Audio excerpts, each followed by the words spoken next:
Hey everybody, welcome. Glad you're here. I'm going to briefly go over the Bucket List 1.0 add-on that I am creating with the Serpens node-based visual scripting add-on creator. This add-on has a powerful list of properties behind it, which are not only going to be set, but can be stored. And so when you go in here under the bucket list, you can just hit A for everything and then add a collection. It's going to say Studio Collection 0 because that is how indexes work. They go from 0 to XYZ, whatever number you have. Now, you want to move some object and maybe slightly rotate the object. I'll rotate the light as well. And then hit A for all again. And just go ahead and add this other collection. Now, what has happened is it's stored the properties that are set up for each one of these inside of containers, inside of a collection, inside of a sub-collection, and it's built on object pointers. So it doesn't matter if names get changed, things like that. And all these properties are going to be stored. So if I iterate between these two, it's going to bring it back to not only the selected state, the active object, and all the rotations and everything are all going to be where they were. If I come back here, I've got a position, rotation, and location.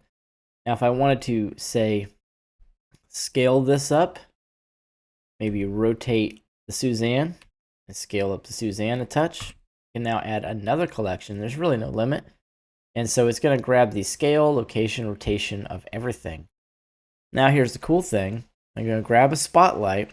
And so when you're prototyping out a scene and you don't know, maybe exactly what you want everything to look like, and I'll go ahead and turn these down so we can just see the lighting. When you're in here trying to modify one of these lights, let's just say I want this nice icy blue. And instead, I want to be at like 500, right? I'm going to bring the radius up so I soften up that light. And maybe I want my max bounces to be 512 for some reason. Doesn't matter. I'm going to turn off these booleans for the cast shadow, multiple importance. I'll turn on the shadow caustics. Let's increase the spot size just a touch. And I'm going to go ahead and blend that. And let's show cone. So now if I go ahead and hit A for all, or just individually select it, but I'll just, for the purpose of showing you collections, we'll go ahead and add that. Now, if I iterate back to Collection Studio Collection 2, everything goes back the way it was. And every single one of these properties got changed.